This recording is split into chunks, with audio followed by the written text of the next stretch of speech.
Number one thing that I've really focused on is doing volume of work. And I say this to all my mentees, volume trumps everything. With my kids, develop a little bit more resilience and confidence. I think what we're gonna do is when you turn 16, obviously they're in Qatar now, they need to get a job. So right, every Saturday you're gonna work at Nando's, you're gonna finesse and work every single customer there. You're gonna look them in the eye, you're gonna shake their hand, and you're gonna make sure you give them an excellent experience. And I'm gonna make sure that you know how to upsell them as well. Would you say you're financially free now? No. I wouldn't say I'm financially free, because what happens is, as you grow, your dreams get bigger. So I didn't need to scale to Qatar, but I constantly put myself intentionally into deep waters. I've got a habit. Your spouse, in the case my wife, needs to be, your ride or die, especially if you're doing something like implantology. Adeel, thank you very much for coming to Successful. Good to see you as always. Thank you so much. Looking sharp. And likewise, I see those guns. Thank you. No, not quite. Not eating enough protein, mate, like you. Adeel, obviously, I know you very well. We've known each other for 10 years, and you've always inspired me as a human being, as a clinician. And I just want to dig deeper so we can inspire others about your journey. And I know your journey has not been smooth. So let's start with, what do you do and who you are? Okay. Well, before I get into that, obviously you said some wonderful things about me. I want to say a few things about you as well. I think, people like you, if I hadn't met you in sort of 10 years ago, I don't know where I'd be today. Honestly, I always say that you are sort of an average of the people that you keep around you. I think from becoming, just an associate dentist to going a personal brand and getting good clinically, I think, I know we don't talk much, but what you have told me is quite profound. And, I've always looked up to you in that sense. I don't talk a lot on social media and Facebook, but I do read your posts, what you say. I've read your books as well, so you're a sound guy, man. You're a sound guy. I appreciate that. I appreciate that. You just qualified for 1 month free SEO. Fantastic. Selfie. That's really kind, man. But essentially, look, I'm an implant surgeon, so I would say that that's my core. I love doing clinical work, but I said you sort of delved into sort of entrepreneurship as well. So we have a dental clinic, sort of specializing in dental implants for the lab. And then we've been able to scale that to Qatar. So we've got a sister site there. And then within that framework, we are actually training clinicians from zero to, very, very complex implant surgeries as well. So that's kind of where majority of my time is. The baby Adeel that I met 10 years ago, like just entering, I want a website, I want to build my brand, I want to do all of that. And you were visiting. Yes. And I remember that was, back then you were known to be fantastic, because some of the practices that we supported, they would say, Adeel comes in, does the complex cases, and he's fast and precise. So I was hearing that about you then. And obviously, I know you're a huge investor in yourself and you're learning, etc. Like, how have you built that kind of speed? Because there's lots of implant dentists out there that are doing great work, but you've done something, different. You've owned practices, you own a practice, now you've got an international branch, you're mentoring. Like, how have you got to this point? I can't attribute it all to myself, I'll be very honest with you. I think you need a very strong infrastructure. I mean, if you look at I've studied successful people. You could take David Beckham, for example. I know he is the face of the brand, but I know his wife, Victoria, is the powerhouse. And what they've done is that whole family is behind that David Beckham to push him forwards, right? So I think that's the first thing. You need a very strong infrastructure to support you and to push that aim and agenda to getting out there. And quite often in that journey, you lose yourself sometimes as well. So who am I? What am I trying to achieve here? Sometimes you can't be self-critical. You have to sometimes ask your spouse or the one that's nearest and dearest to you to tell you who am I and where are we going with this thing. And I think my wife's been very instrumental in that. She's always kind of realigned me. Sometimes you can go off stray, you may want to go too much into business or you stop learning clinical skills. So as a point of recalibration, somebody there in your corner to keep you on track, I think that's the most important thing. I think with the speed thing and becoming really efficient, I would say the number one thing that I've really focused on is doing volume of work. Yeah. Volume, and I say this to all my mentees, volume trumps everything. Okay. I've never met a successful person that hasn't put in the hours of work. Yeah. Volume trumps everything. So you look at Ronaldo, for example. We're the same age. He's 40 years old, but I can tell you he's the best in the world. And I can tell you he outworks everyone. Yeah, you do not need to be the most gifted individual. I'm a big believer in that. Yeah, I'm not the most gifted individual. But one thing is, I'll outwork anyone. Yeah. And I get a sense of satisfaction when I can outwork a 25-year-old. I'm 40 now, but I've got the energy of somebody very, very young, you know. I just love hard work because it doesn't take skill and everybody can do it. Does that make sense? Yeah. So if we got a pie chart, Yeah.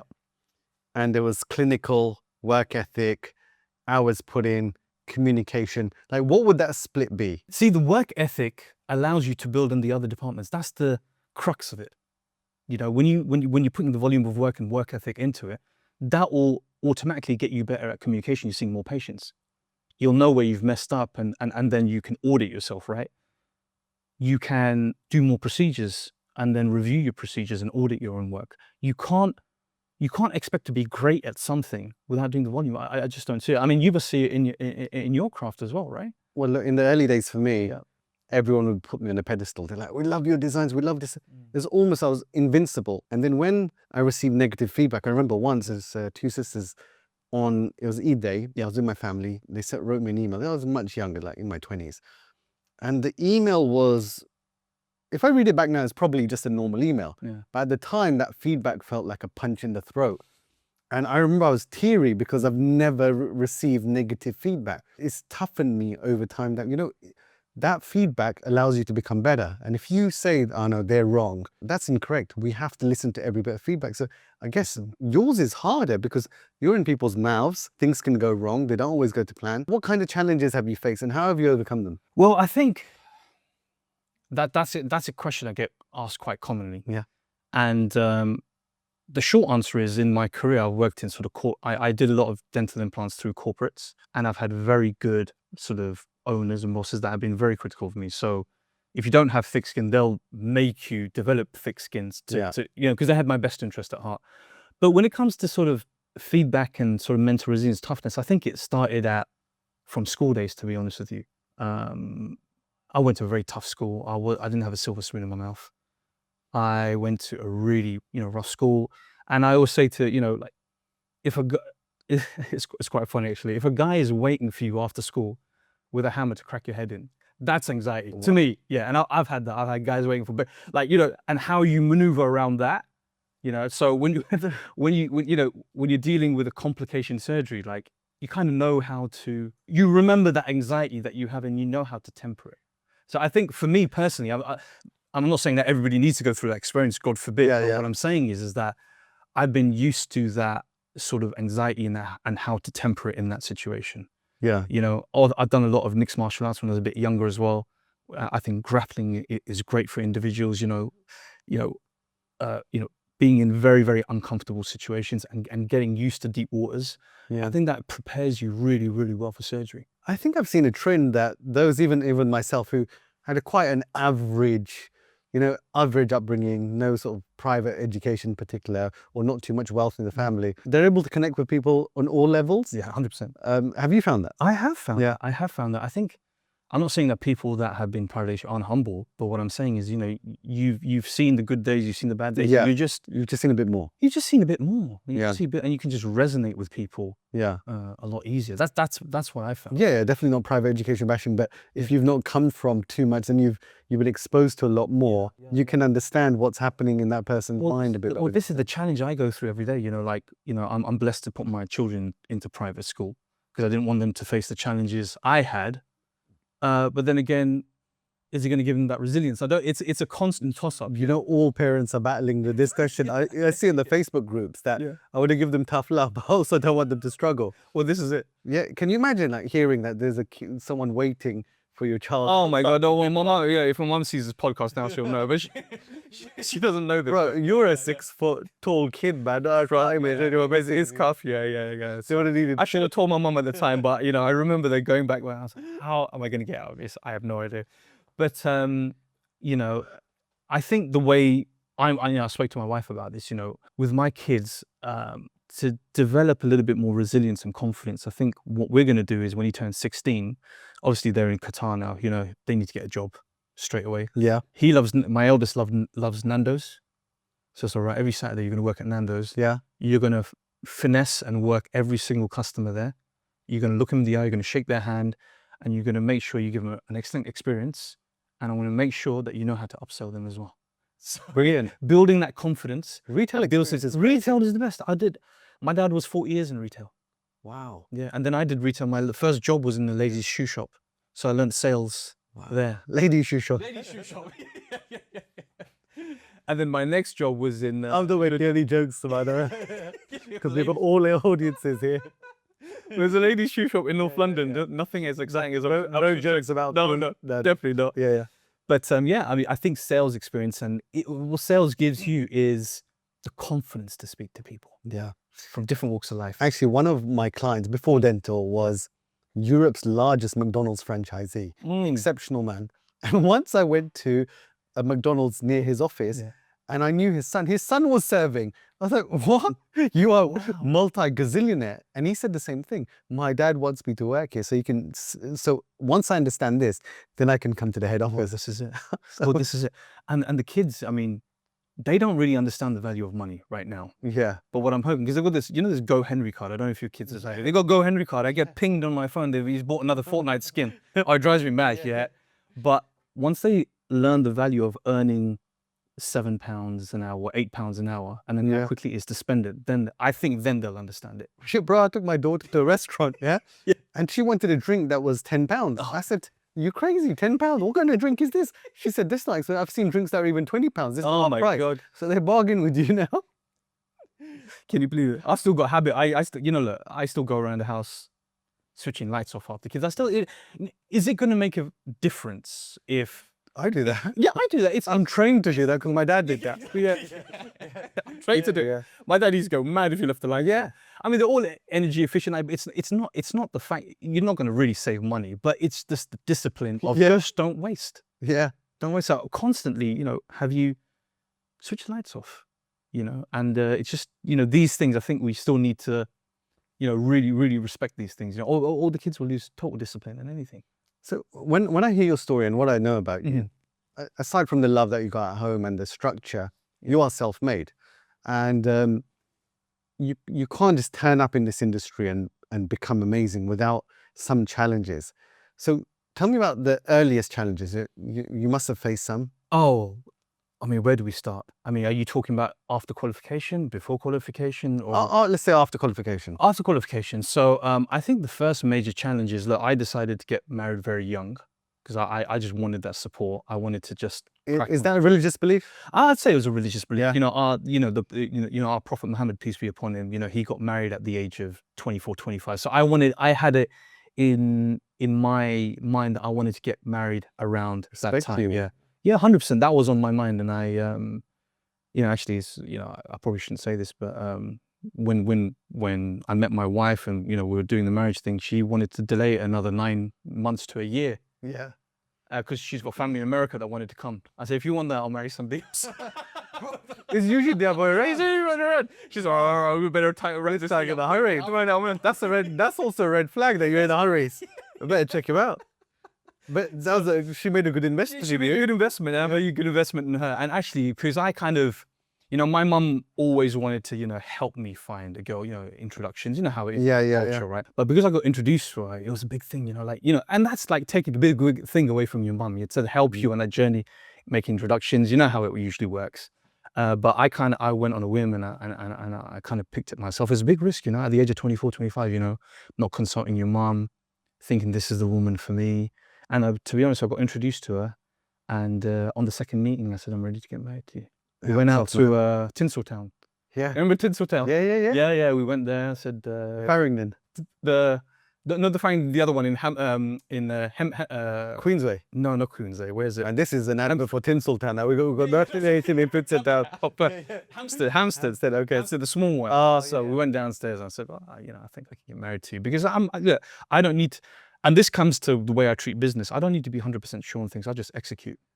I think Alex Hormozy said this. Yes. That married men are more successful. 100%, man. Yeah. 100%. Because you just got they've got more drive. They've got more drive. Yeah. They've got more drive. And you know, when we got strong, in my case, if you've got strong women behind you, you think you can. But I asked you about your challenges and you told me they were sorry. Yeah. I think the first, so it comes from that because the first challenge is like, I'm 24 years old, I don't have any money. I live with my parents. I live in the loft, and it's too small for my wife to come and live with us. And I had no money. I had nothing. I just qualified as a dentist. 24, man, young. 24. And all of a sudden, there's pressures of financial pressures on you, because now all of a sudden, look, as with a lot of Asian parents, the kind of sometimes their children are their pension as such. So, my thing is on money to take care of my parents, but then I need to bring a girl into the house.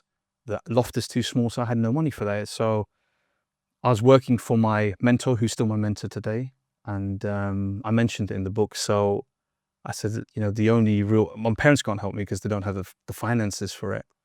Let me just try and ask him for money. Now, when I was going to his house, I was quivering like this, like I'd never asked somebody for money, like an advance payment or anything like that. Is that what it was, advance? It's an advance payment. Okay. Yeah. So it wasn't even a loan, really? It wasn't a loan. He just said that I'll just, take it out of the schedule, whatever it is. So I just sat down with him. I explained to him the situation that I'm getting married. This is my situation, and what I'm earning and stuff. And he knew what I was trying to get at. He stopped me. He said, "How much do you need?" He just told me, "How much do you need?"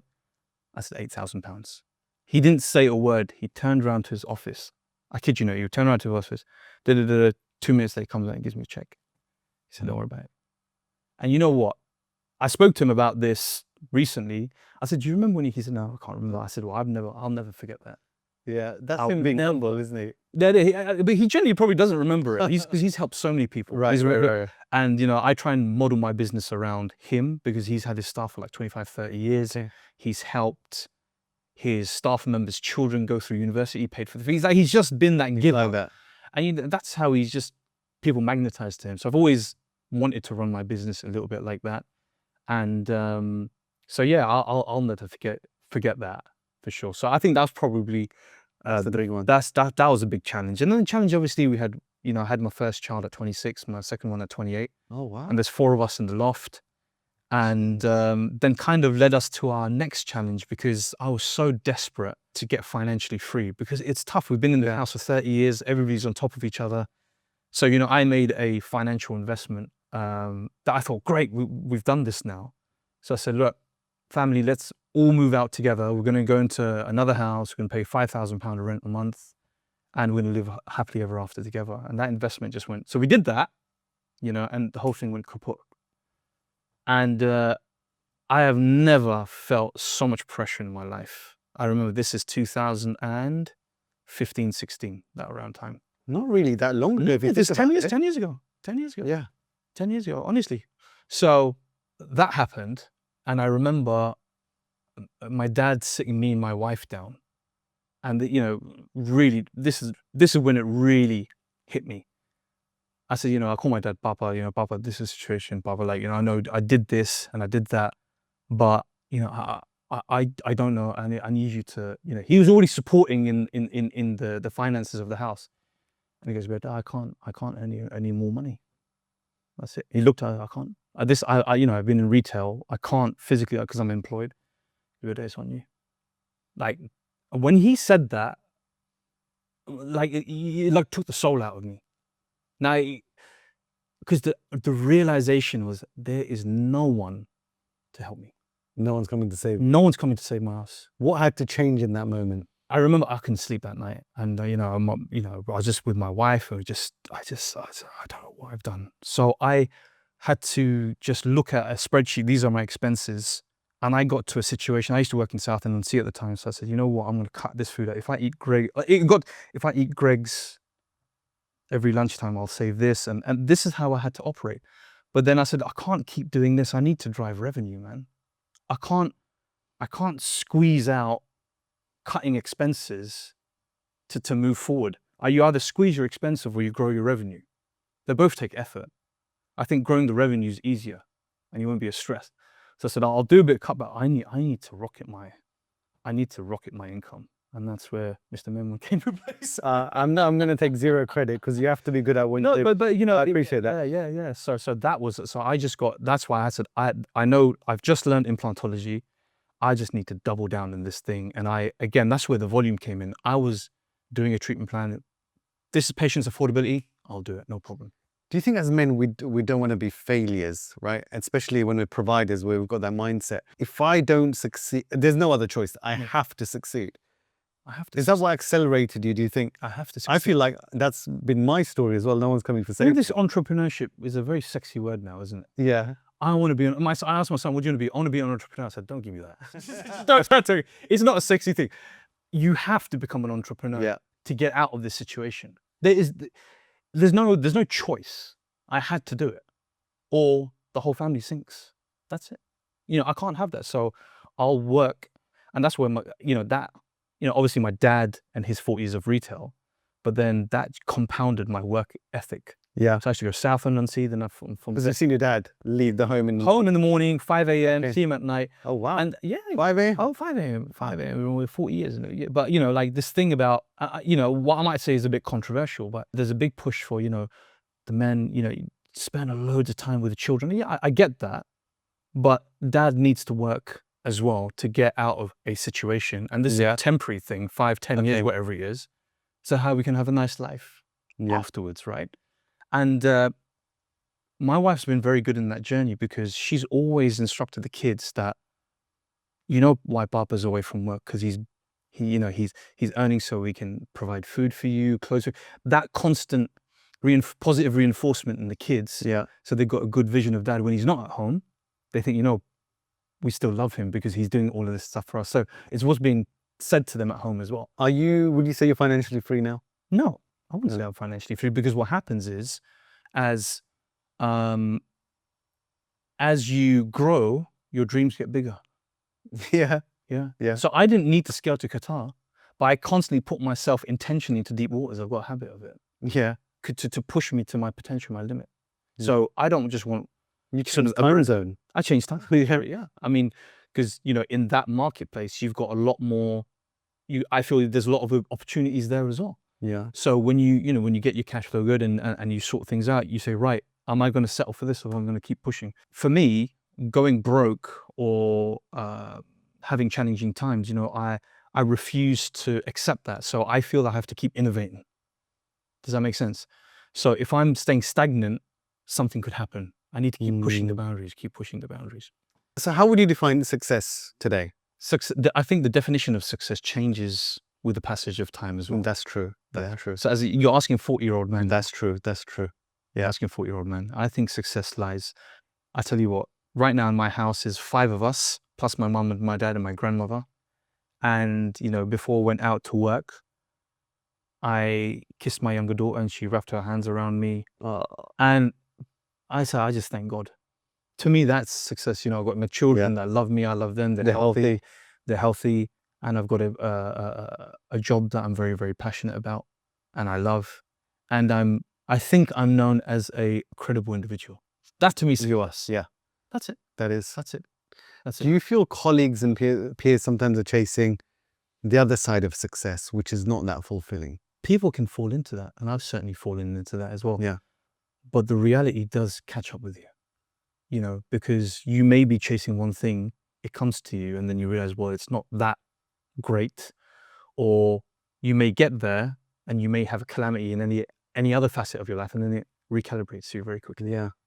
And especially when you've made money and lost money, that will recalibrate an individual very quickly. When I speak to successful people, financially successful people, most of them are saying that when I bought that thing, it didn't make me feel good for too long. Even I experienced it. It became a burden. Yeah. It's interesting when people think of success, you think money, but obviously that's important when you're 20 or 18 or 25, you're building.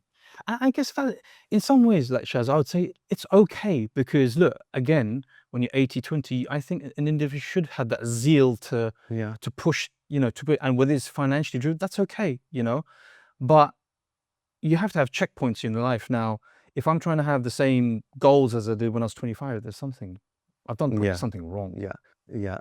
Did you see when I see that, usually I see that they've not spent time building themselves up, their credibility, they're not trusted, they're starting from zero. And I think, why have you been doing all these years? Hard work this time. Yeah. But we were speaking upstairs before you came, and you said, look, Shaz, how's the charity going? And I think I couldn't do the charity unless I was financially stable. If my family isn't taken care of and the bills aren't taken care of, I cannot do other things. And I also feel that I don't know if you feel like this. We weren't just put on earth to make money for ourselves and our family and believe to stockpile and then pass it on.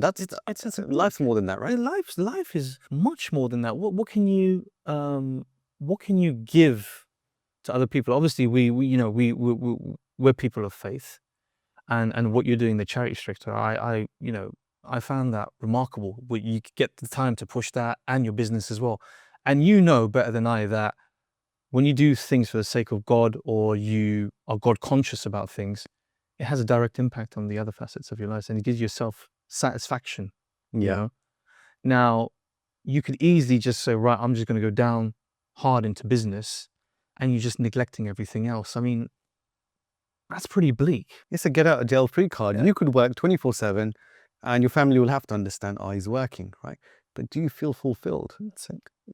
I'll tell you one thing about charity. It's probably the easiest thing I've ever done. Yeah. Because it's like a business. But in a business, you need to motivate your staff, right? This business runs for itself because everyone that's a volunteer is self-motivated. They're all acting like a CEO. So every weekend when the wheels are getting delivered for Wells on Wheels, if someone doesn't know about it, they don't need KPIs. They don't need motivational talks. They don't need team days out. The vision is so clear. Yes. So I adapt that into my business, that to get the team to work like this charity, which I've started in 2019, started Digimax in 2003. When you've got people motivated on that same vision, and I think you've done this well with your recent venture, you've got partnership and you've got a team that's growing. Yeah. They're all aligned, right? You're not just placing teeth. It's much bigger than that. Absolutely. Absolutely. And I think you've said it, with your charity, you automatically attract the right people. Yeah. The people are credible people and, are conscious about their human brothers and sisters, right? And I think if you can implement that into your business, and we were talking about, people that are held certain values.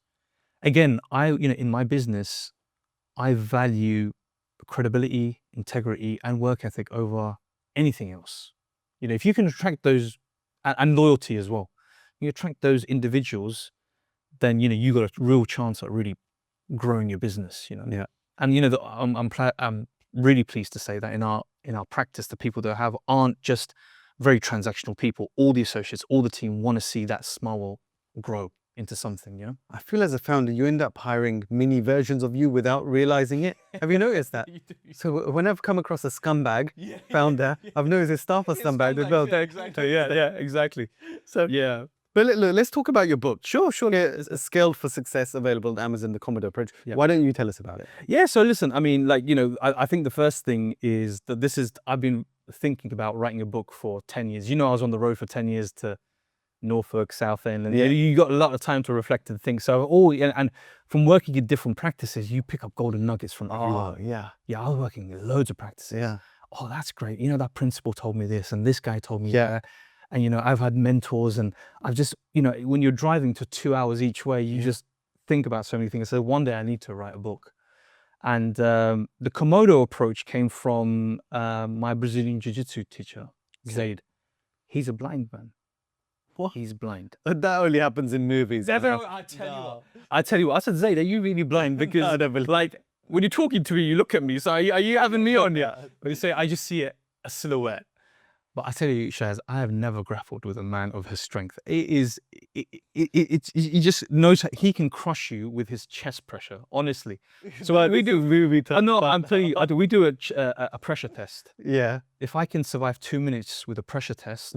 What's a pressure test? No pressure. So I'll be laying on the floor, and he'll use his chest and crush my chest with his chest up close. I'm telling you, the power he can generate from that it'll suffocate you. It suffocates you. So you've got to get through that. We were talking about deep waters before? Yeah. That's deep waters, right? So we used to do that at the end of every session, pressure test, and so what he would do is when we're grappling together, he'll just toy around me. I'm trying frantically to get out of this. I'm expending a lot of energy. Is he a big guy?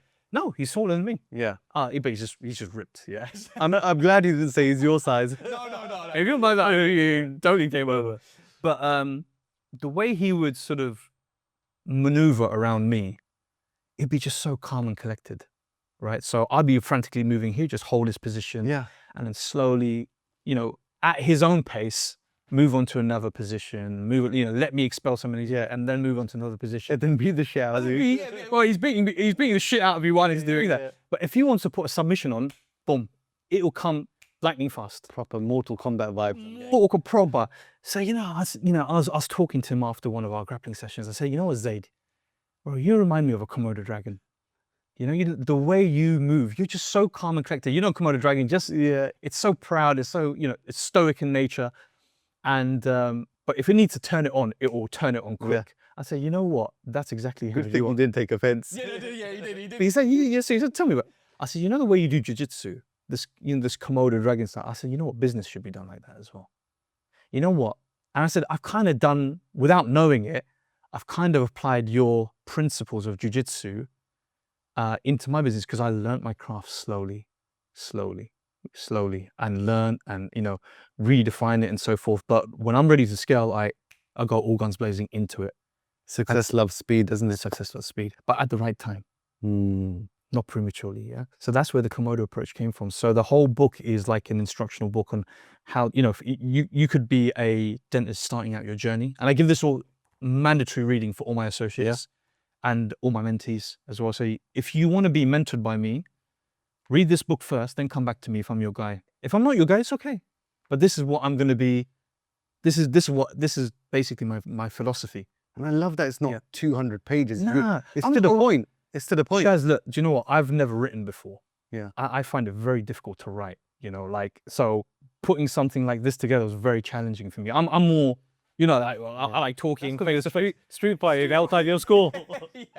But, like putting something that, it took about, a year, 18 months, something like that. Yeah, I'm surprised. Yeah, it's tough, but I'm really proud of what we've put here together. And it's nothing like outstanding in terms of I'm giving some new formula to how to, create something out of nothing. It's just old traditional Sometimes that's what we need.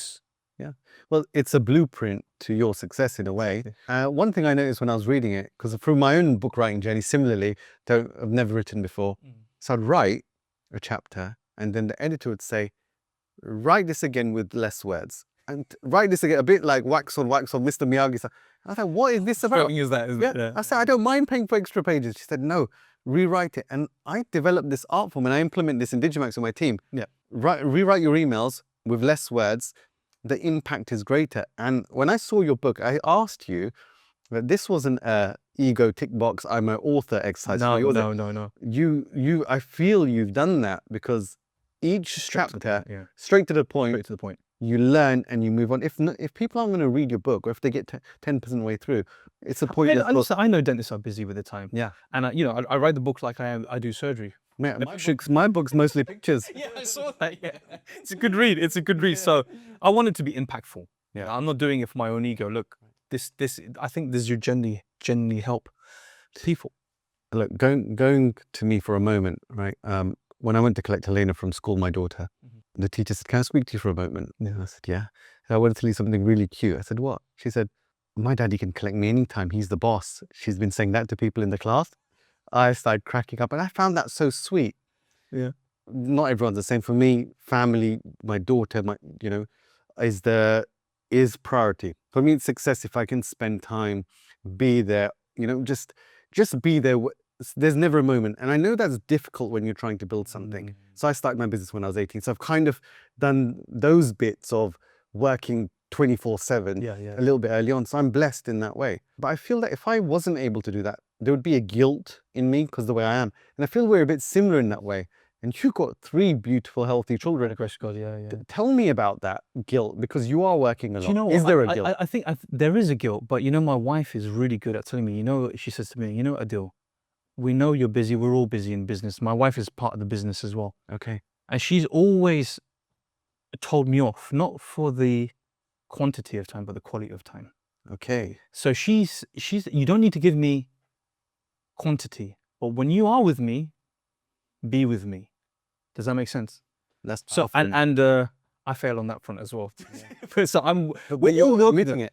And listen, we're not perfect, but you know what? That's kind of helped it because I don't need to be there all the time with the kids or all the time with my wife. But when we're there, make it impactful. Put the phone away. Engage with them. And how's finding that? It's hard to switch off, isn't it? Hard to switch off. It's hard to switch off, but you got to maintain that discipline. And to say that I've perfected it, I don't think it's a constant work in progress, right? I don't think anybody can claim that they've sort of been able to master that. But certainly, with my eldest, he's seeing that. How old is the eldest? He's 14 now. Okay. So he's got a great opportunity to see his mum and dad working together on a business, and I want him to be looking up to us. I don't want him to look at anyone else for inspiration. I want him to look at us. Do you know what I'm saying? So even though we're trying to spend it, I'm bringing him more into the business. Saying, look, this is the things that you can do. In Qatar, we've got a CAD/CAM technician. We've got somebody doing marketing in house. We've got all of these things that spend time with them, learn from them, watch with them. So he's slowly coming into it as well. So it's constantly a work in progress. I can't remember being with my dad all the time, but I love him. I love credit him to a lot of things. Actually, one of the world's leading child psychologists, Joan Freeman, she's wrote the book Gifted Lives. She lived around the corner from the office. Yeah. God bless her soul. She's passed away now, but she was working to the end. And people from all over the country would bring their children to her for all kinds of, support and advice and challenges. And when I met her, we did her website at that time. This is before dental. And I asked her, look, this is before I even had Helena. I said, tell me what I need to know if I ever become a father. She said, children want one thing, for you to just play with them. I remember telling me this. That's all they want. So you told me that, how many weeks ago? About 3-4 weeks ago, I remember. You know what I did that day? I think did I take a picture? I may have. You didn't send me a picture, but no, I played Twister with them. Yeah. And we had a blast. You told me that my back hurts. I said, doesn't matter, man. Why? I can't do this twisting thing, but we played Twister and they had a blast. You know what? Yeah. And again, that's quality over quantity. They'll remember that. Yeah. They're not going to remember what you bought them. Nothing. They will remember that. So the reason I'm sharing is because I consciously do that. If Helena wants to do something that isn't the most exciting thing for me, I go all in, because what is she going to remember? And are we modeling how to be good parents to them? So when they become parents, it gets deeper. So for me, I feel you can do that. That's successful. What's the point of doing all of this? And we're not present with our children who are looking up at us with those small eyes, impressionable eyes. And like you said, you want to be their role models, not Kylie. Exactly, yeah, or Tom DeGarro on Instagram, Yeah. But again, as she said, play with your children. I mean, from a time investment, again, I don't think kids need quantity of time, they need quality of time. Quality, yeah. I mean, how long does it take to play with your children before they get bored? Yeah. Just see what I mean? Yeah. It could be 10 minutes, 15, 20 minutes, whatever it is. Or even like your boy, bringing him into your environment, being your environment. Yeah. Let's go out, let's get some lunch, son. Or something, what did you learn?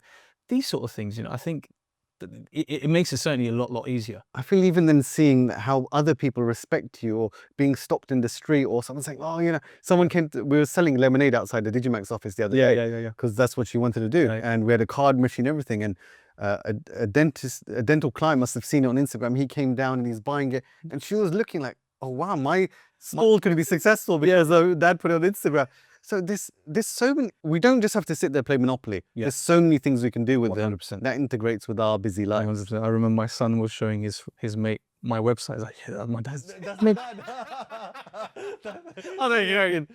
So that's pretty funny. That was pretty funny. But yeah. That's all good until Google decides to index something you don't want, right? Bad review or something. Yeah. No, Helena says, I'm on Safari. So what are you talking about? So if you type in No Waterland Girl, because she was in the documentary, it comes up in images. So we didn't put a name on there. But yeah, it's brilliant what they say. Oh, amazing. Like, we don't want to disengage anyone that's not a parent or anything like that. 100%. But the point is, success is quite a deep topic. And on that, you don't your version of success, my version of success might be different to somebody else. Nobody has to. What I used to feel when I was a little bit younger, this is how I define success, and everybody around me needs to also believe that this is the way success should be. It's who you surround yourself with. Yeah. When you're 20, who are you surrounding yourself with? People that are different to who we are now. Exactly. Right now, I know that I could be driving a Ferrari. You're not even gonna be. It's not gonna impress you. You're gonna be indifferent. It's not a big deal. I don't need to impress anyone. You don't need to impress me. Yeah. We are just on our own paths of growth. Everybody's on their own paths and journey, and everybody has their own definition of success. But I think I would say for the younger audience out there, if you believe that this is success today, for sure, it's your definition is going to change as you get older and you get more responsibilities and so forth. And don't beat yourself up about it. It's just the way of life. Give me your, if I met you in a lift and I was like, look, just tell me how to be successful. Give me your like top principles of success. Again, I'm a man of faith here. So everything it leads from a God conscious standpoint, I think you got to get your connection with God on point. Yeah. For a higher being. A higher being, so whatever religion you are. Exactly, whatever religion you are, you need to get that on lock, because the journey of success, whether it's how being God consciousness, if you've got that, you view things very, very differently. If a calamity comes or if you get success, you keep, like, I call it like horizontal line, you just keep calm. Well, let's just talk about that for a minute. In Islam, it's qadar. Yes. Yeah. It's fate. It's written. It's written. Okay. So what's going to happen? So if I get a complaint from a patient, maybe it's good for me. Yeah. Or it's this challenge that's come, maybe it's good for me. God wants me to reflect on this and become a better person. You always look at everything from a very, very positive. So many bad things at the time have shaped us, right? And I look back now and say, you know what? I've been through, like I was saying to you before, I've had bad business relationships, lost finances, but it's made me who I am today. And I'm speaking to you about it. So there was good in it. Do you see what I mean? Exactly. You can look at things in retrospect. It's only in retrospect you can say these things. At the time, it's challenging, but as a man of faith, if you can have that paradigm shift and you can view things like that, that's going to be a massive plus in your journey to success, how you view things. So I think get your God consciousness and get that on point. And just on that, there was a study done. I don't know the study, who did it. People who have faith in their lives, they experience less depression. That's from Harvard, I think. Yeah? They express it a lot less and genuinely happier people. What stems from that is the second thing, get your family unit right. Get your family unit. Your spouse, in the case of my wife, needs to be, your ride or die. Especially if you're doing something like implantology, you are going to have a whirlwind of complications. You're going to be getting complaints. It's just pick your partner correctly. Someone you can grow with. You have to grow together. Yeah. And what you need to do is you need to grow your partner with you as well. Okay. So they're on that journey. We'll do another podcast of if they're not willing to grow, how to handle that. But listen, look, you're blessed. I'm blessed, but I'd say I'm a traditional man. I like to take responsibility. Alpha male. I'm not allowed to say that anymore, but I would say that for problems in my family, I take responsibility and accountability for everything. So if my wife's not on that journey, why isn't it? Have I sold her the proposition well enough? Yeah. Do you see what I mean? Yeah, you take responsibility. I take responsibility because if I take accountability and responsibility, I've got control. Yeah. Right. Upset with me not spending time, or she's not really resonating with what I'm saying is, well, I haven't sold her that vision well enough. Do you see what I mean? Yeah. So I put the onus on me, and that's what I think men should be doing in their family unit. So first thing, God conscious, getting that family unit right. And quite a lot of the times I talk to my mentees, they're showing me, Adeel, I did this x-ray, look how good my x-ray is, I placed this implant like this. As I put that aside, talk to me, what's your relationship with your wife at the moment? Oh, doc, hey, is I said, look, don't show me an x-ray before you go sort that thing out. Yeah. Sort that out. Get that, because as a mentor, I want to sort of deal with every facet of their life. Absolutely. Yeah? Absolutely. I've got genuine care for them. So get those two things right. Yeah. And then see what you're passionate about. And in any industry, and I say this to my kids, I don't mind what industry you go to, find a way to monetize it and double down on getting good at it and learn how to monetize it. It doesn't matter what industry it is, make the right connections, be confident, talk to people, network in these traditional ways. Yeah, because to be honest, in any industry, the pathway to financial success has already been laid out. You just need to connect with the right people and to give you a path, find a mentor in that. Yeah. Yeah. That's exactly what I've done, And we're always working on all three things at the same time. And your mentees, I get the sense they're usually quite young. They're young. Some of them are a little bit older. Okay. But they are of a similar mindset. I think a lot of them has disengaged with the. I'll be honest with you, Shaz. When you get some like realness, in this world of social media and this and that, sometimes people just want a bit of realness. When they come across, I say it how it is. I'm not a yes man to my mentees. And you're not a preacher either. I'm not a preacher and I'm not a yes man. Yeah. If I tell them to work hard, they know that I'll outwork them. Like I'm leading by example, right? But you know, if they're doing a procedure and I don't want them to do it like this, and they're cutting it like this, or their elbows up like this, no, I calm down on them. Yeah. So look, but they know I'm saying it from a good place. So Yeah.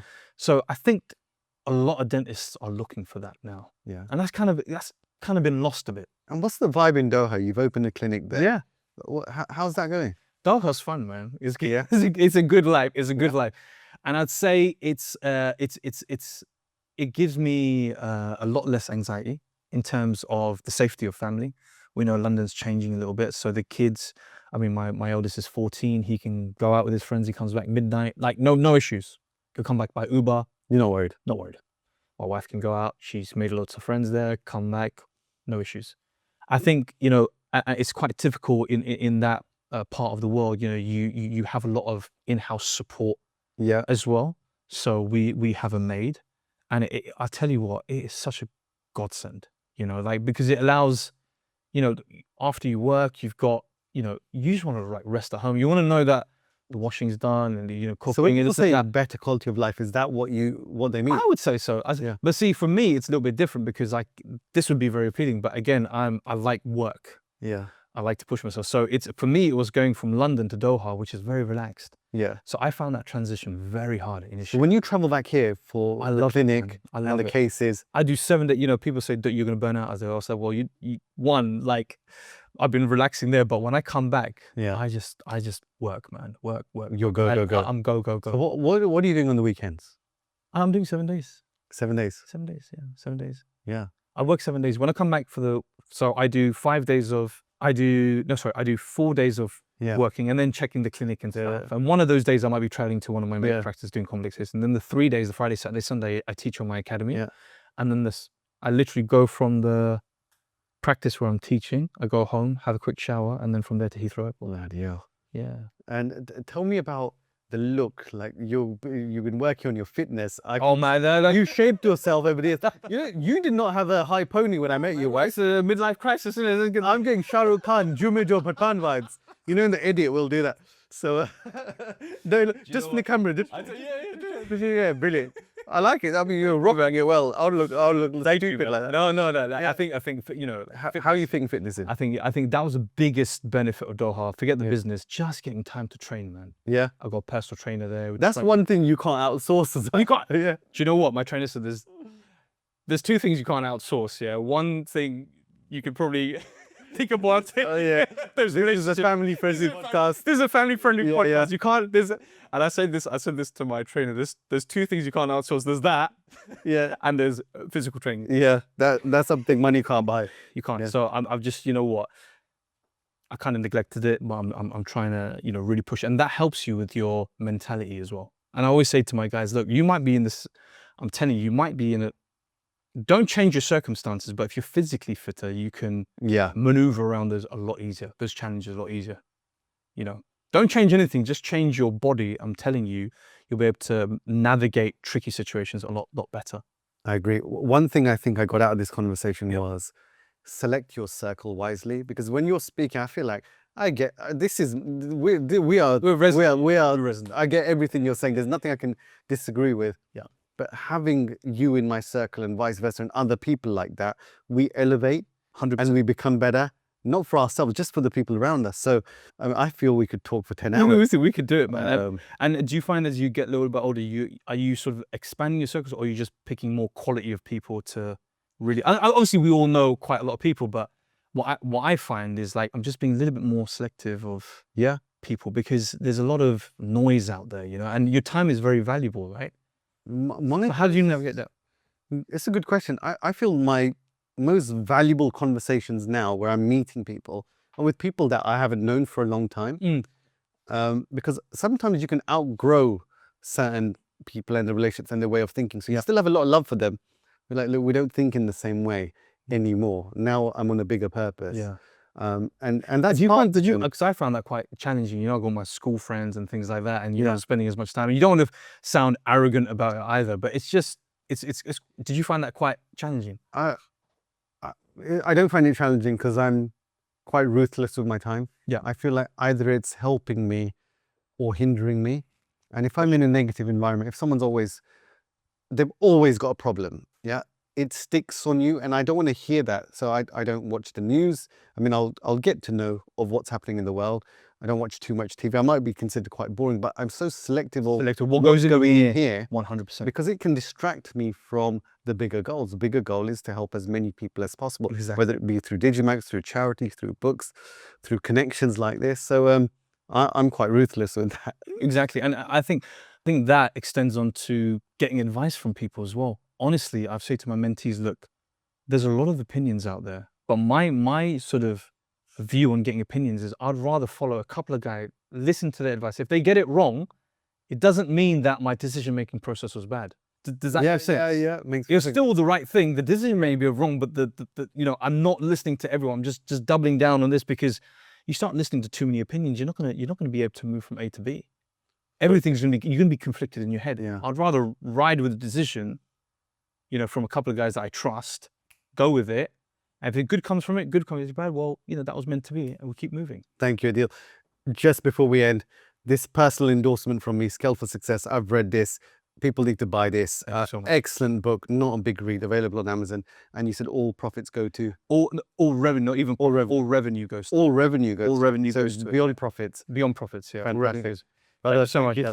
I've been passionate, man. Always, mate. Thank you, man. Take care. Thanks for listening to Successful, Depth, Not Display. If today's conversation inspired you, please do subscribe and share with like-minded people. You can discover more about our guests on successful.dental. I'm Shaz Memon, and I'm passionate about helping practices rank organically on Google to attract high-intent patients. At Digimax, we use 20 years of proven SEO strategy rooted in patient psychology to make that happen. We're also known for our patient conversion machine websites, not just beautiful, but engineered to turn more visitors into patients, using everything we've learned over 2 decades. I'd also love to introduce you to Dental Bio. With Dental Bio, you can build your personal brand by sharing where you work, write blogs and articles, showcase your reviews, add links, your transformations, and more. Everything you need to build your personal LinkedIn Bio website all in one place. Get started for free. Just visit dental.bio. And if you'd like to support my charity powered by the incredible UK dental community, visit wellsonwheels.co.uk or search No Water Land on Prime Video or Apple TV to watch the documentary. I'm Shaz Memon. Until next time, remember, success isn't just a result, it's a feeling. It's fulfillment, contribution, growth, connection, and being true to yourself. Real success is lived from the inside out. For me, it's about depth, not display. Thank you.